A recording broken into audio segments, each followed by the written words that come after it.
ஒரு படத்தில் ஒரு குடும்பமே காமெடி பண்ணுது, அதுவும் எல்லாமே தரமான காமெடி. இந்த நேஷனல் பெர்மிட் லாரி மாதிரி எல்லா லாங்குவேஜஸ்லையும் காமெடி பண்ணுறாங்க. தெலுங்கு, கன்னடம், தமிழ்ன்ட்டு கலந்து கட்டி அந்த காமெடி பண்ணுறாங்க. அதுவும் எல்லாம் டைமிங்கில் வந்து வேறு லெவலில் ஒர்க் அவுட் ஆகுது. ஸோ அப்படிப்பட்ட படம் தான் இந்த அன்பே டயானா.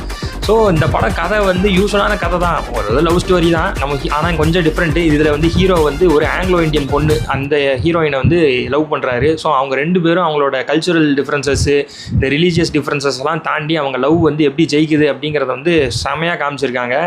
ஒரு ஃபஸ்ட் ஹாஃப் ஒரு மாதிரி ஆன் அண்ட் ஆஃபாக போனால் கூட செகண்ட் ஹாஃப் வந்து தரமாக இருக்குது. அதுவும் இந்த காமெடிலாம் வந்து பயங்கரமாக ஒர்க் அவுட் ஆகிருக்கு. இந்த கல்யாண செட்டப்பில் நம்ம கோபி, இந்த ஹீரோ பாரி இவரெல்லாம் சேர்ந்து வந்து பயங்கரமாக ஒரு காமெடி பண்ணியிருப்பாங்க. வேறு லெவலில் வந்து தெறிக்க விட்டாங்க. அதுவும் நம்ம ஹீரோ பண்ணுற காமெடிலாம் இந்த விஜய் சேதுபதி வந்து ஒரு மினி வெர்ஷனாக பார்த்தா எப்படி இருக்கும் அப்படி பண்ணுறாரு காமெடி.